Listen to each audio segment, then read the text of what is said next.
Hey everybody, watch this review here with a look at the Star Wars Legacy Collection Imperial TIE Fighter. Now, although this is called the Legacy Collection, for some reason the box art displays clone troopers on it.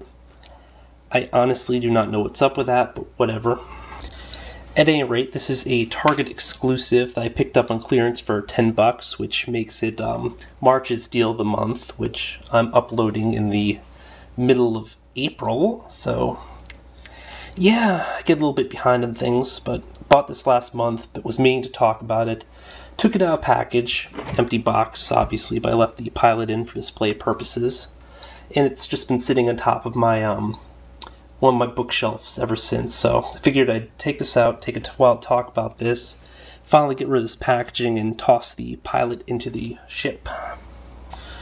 Because although this packaging is nice, it just takes up way, way, way too much room. As you can see, it has a depiction of what looks to be one of the Death Star trench runs. Yeah, I'm not really sure why they have all these ships with the Y-wings in there, but hey, whatever. Here's the TIE Fighter pilot it comes with. Take a closer look at him later. And on the back of the box, which shows a bit better detail. Truth be told, I didn't look too closely at the box before picking this up. I saw it originally on clearance for I think it was like 20 or 25. I figured, you know what, I'm gonna go wait and then I'll pick it up later. So yeah, the color of the TIE Fighter is just really white, and I'm more used to like a darker gray, which bothers me a little bit, but still a really cool thing, and I was meaning to pick up a TIE Fighter at some point. Of course, I'd really like to pick up one of these clone trooper tanks just because they look really cool. I've never actually seen any of them used because I didn't really get into the cartoon or whatever, but you know. Onto the actual thing, which as mentioned is already out of box and looks pretty decent. Now before this, my only other TIE Fighter item was this little metal die-cast one, which I mean looks pretty decent, but it's just a really, really dark blue, so I guess part of it's just I'm really used to this look for it, and TIE Fighters actually are probably a lot lighter than this. But I mean, it's been sitting on my desk for probably around 8-9 years now. Now the sheer size of the TIE Fighter makes it a little bit tough to film. It's kind of in scale, or it actually probably is in scale with their 3 3/4, you know, the usual Star Wars line, so. Each of these wing panels you see here are about 14 inches tall. I don't know, maybe 8 inches wide. I didn't actually measure the width there, but really, really big.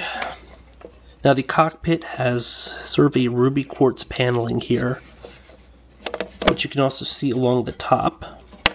And there's a fair amount of detail on the inside, although they used plastic little stick-ons for the side paneling. I'm not even sure what the side paneling is even relevant for, just because it's just a bunch of like symbols and crap, but whatever. Probably can't see it well here, but there's a little harness here for the figure, so it'll stay in place, and then there are the usual sorts of controls. The wings pop off, which supposedly happens with a lot of the other ones, where you hit this little button and then you have to apply really tough, but it doesn't really pop off well, but you know, I guess it's more of a appeal for young children, but there it goes. Yeah. So as you can see, there is a fair amount of detail on this, but you know, TIE Fighters don't have a ton of detail, so I mean, most of the detail is just restricted to the rivets on the wings and so forth. These things here are solar panels, I believe. I mean, it's been a while since I've really been into Star Wars, so. By the way, I really like the Empire, and especially the TIE Fighters, despite the fact, or maybe because of the fact that, well, their stuff was so low rent. I mean, it's just mass-produced crap that, you know, was basically cannon fodder.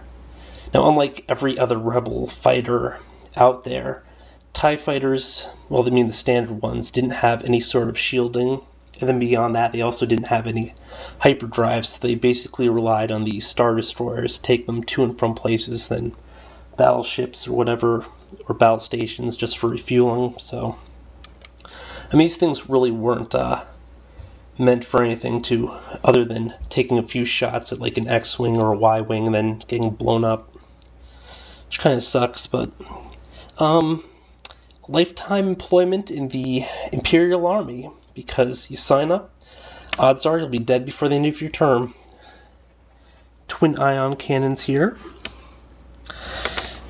And as mentioned, I just don't remember a ton about these things, despite really enjoying TIE Fighter wars and X-Wing versus TIE Fighter back in the day.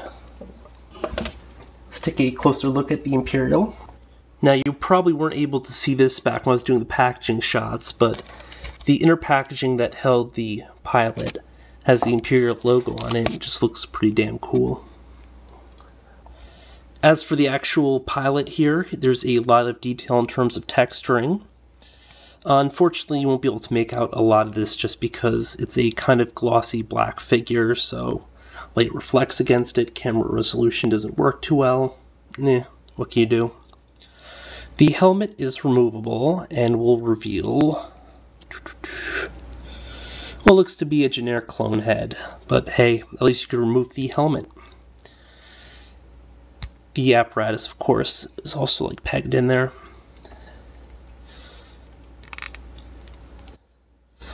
I mean, he's a nice add-on here. He does come with his little pistol, but unfortunately is bent like hell. I'm not sure if it's from just because it's really cheap plastic, or if they just had those little things fastening it too tight. Plus, you know, technically speaking, your pilot's probably not going to use this thing a lot, so it doesn't make a lot of difference unless I decide to pose him outside the ship for whatever reason, which I may or may not do. Now, a bunch of you are probably wondering, am I going to be collecting Star Wars figures at this moment? The answer is probably not.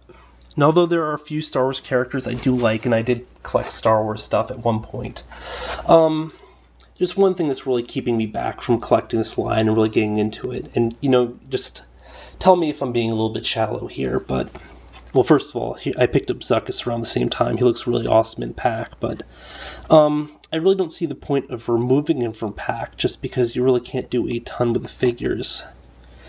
And that would be because they have these annoying usual swivel legs. I'm just really addicted to the ball-jointed legs, which gives you all sorts of additional articulation. I mean, these guys are no slouches, and as far as articulation goes, and truth be told, they're a lot better than back when Kenner did it, and he didn't even have the ability to really rotate on these ball-jointed elbows and knees, but I just really like having the extra articulation.